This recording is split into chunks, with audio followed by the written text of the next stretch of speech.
आज मैं डोपोक धमाका चैनल से आपका स्वागत अभिनंदन करती हूँ। बोलो जय श्री कृष्ण, राधे राधे सबको।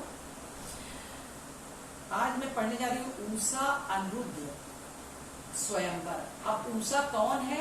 बाणासुर की पुत्री, भक्त प्रहलाद की पोती और ऊषा और अनिरुद्ध जो है श्री कृष्ण पुत्र रुक्मणी के पुत्र हैं।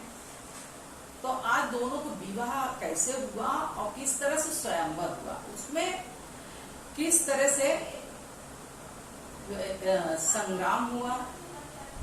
महादेव जी को मानने वाले बाणासुर महादेव जी को मानते थे और अनिरुद्ध तो जानते हैं कि श्री कृष्ण के पुत्र ही थे। तो इन्हीं बातों को आज मैं आपके सामने कथा के रूप में प्रस्तुत कर रही हूँ। जिसको मेरी वीडियो पसंद आए वो लाइक, सब्सक्राइब और शेयर करें। हाँ, लाइक करना ना भूलें। परीक्षित बोले, हे ब्रह्म, अनिरुद्ध ने बाणासुर की कन्या ऊषा के साथ विवाह किया। उस विवाह में भगवान महादेव जी का घोर युद्ध हुआ। क्यों? बाणासुर नहीं चाहता था कि अनिरुद्ध के साथ शादी हो।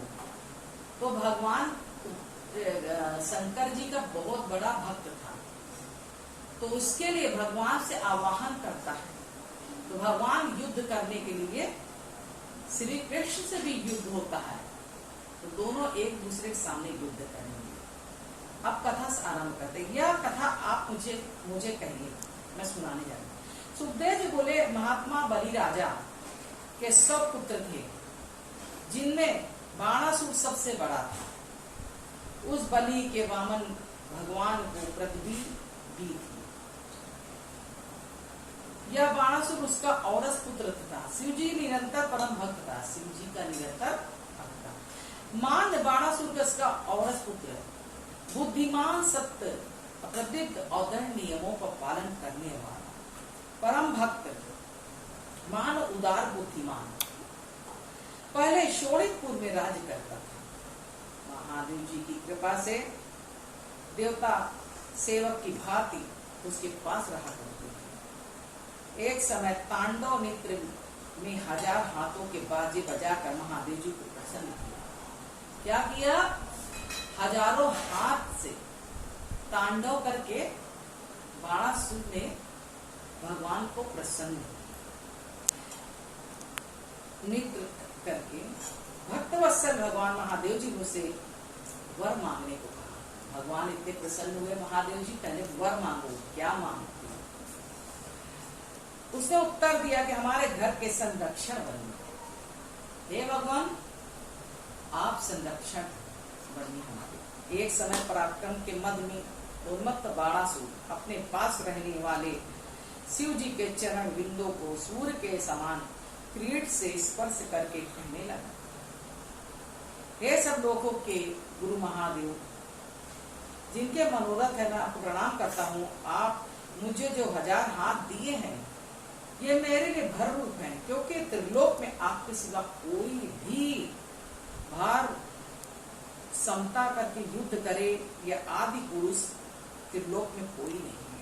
आदि मेरे भुजाओं में खुजलाहट होने लगी। मैं दिग्गजों से युद्ध करने गया, परंतु वे भी पर्वतों को चूर करते भाग गए। भगवान शंकर ने मुझे इतना वरदान दे दिया था कि से जीत नहीं पाएगा। ये बात सुनकर भगवान क्रोध पर कहा, हे मूर्ख, जब मेरी ध्वजा टूट जाएगी तब मेरी समता वाले के साथ तेरा युद्ध होगा और मेरी तरह खंड खंड हो जाएगा। हे राजन, जब महादेव जी ने इस प्रकार कहा तब दुर्बुद्धि प्रसन्न होकर अपने घर गया। अपनी कुमति कर अपने पराक्रम को नाश करने वाले शिव जी की आज्ञा का सफल होने का प्रतीक्षा करने लगा। बाणासुर के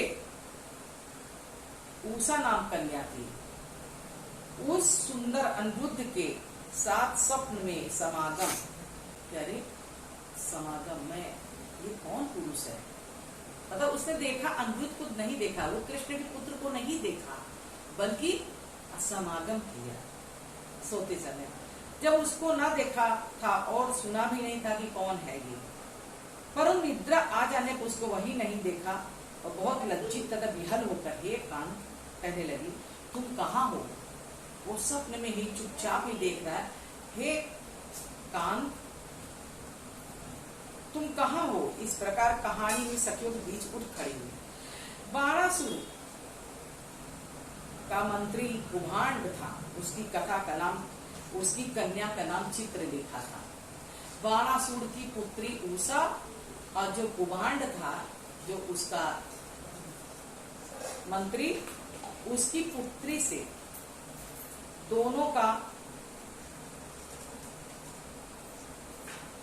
अब तक मेरा परिग्रहण ही नहीं हुआ। अब बोली, मैं स्वप्न में किसी रूप को देखा जो श्याम वर्ण कमल नयन पीतंबर ओढ़े, विशाल बाहु देखा। वह श्याम वर्ण विशाल बाहु स्त्रियों के मन का हरने वाला, वह मुझे अपने अधरों का अमृत पिलाकर मुझे अपूर्ण इच्छा वाली दुख सिंधु में डालकर कहीं चला गया।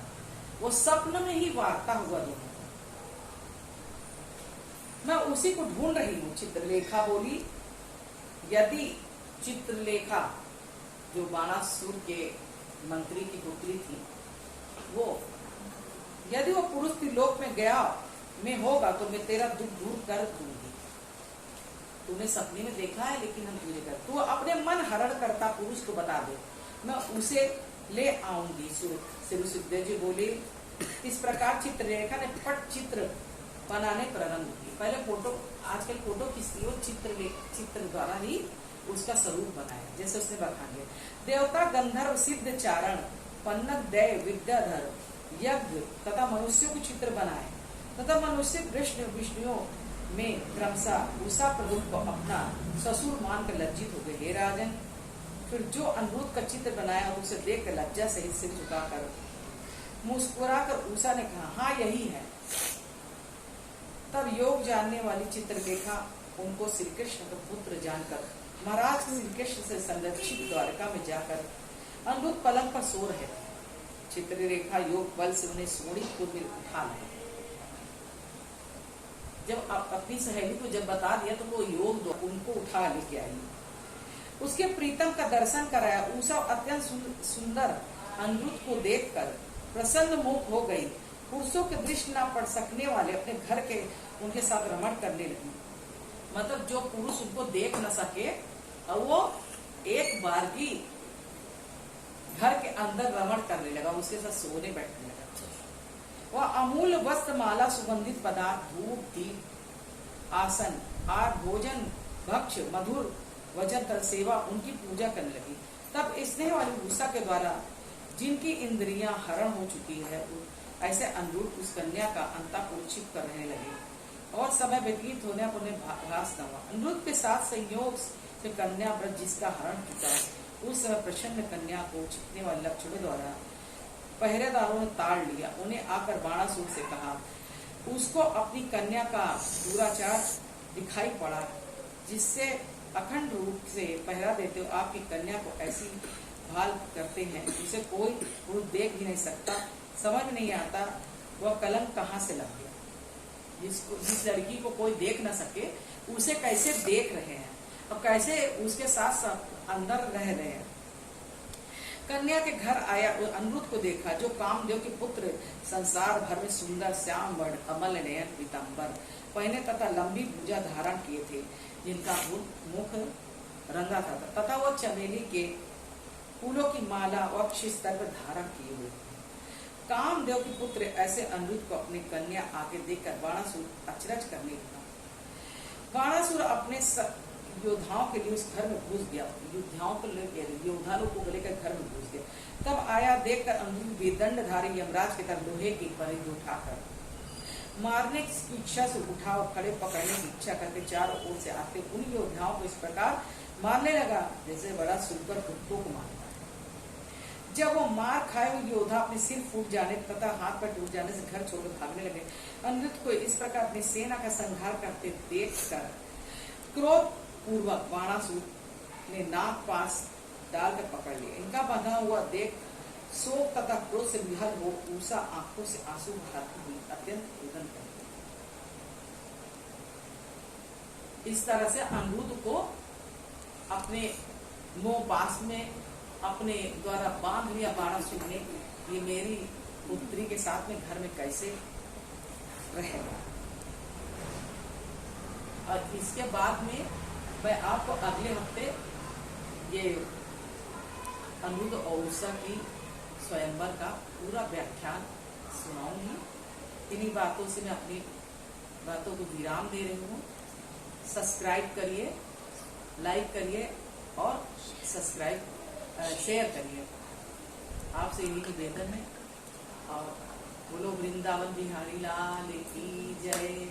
श्री कृष्ण गोविंद हरे मुरारी, हे नाथ नारायण वासुदेवा। श्री कृष्ण गोविंद हरे मुरारी, हे नाथ नारायण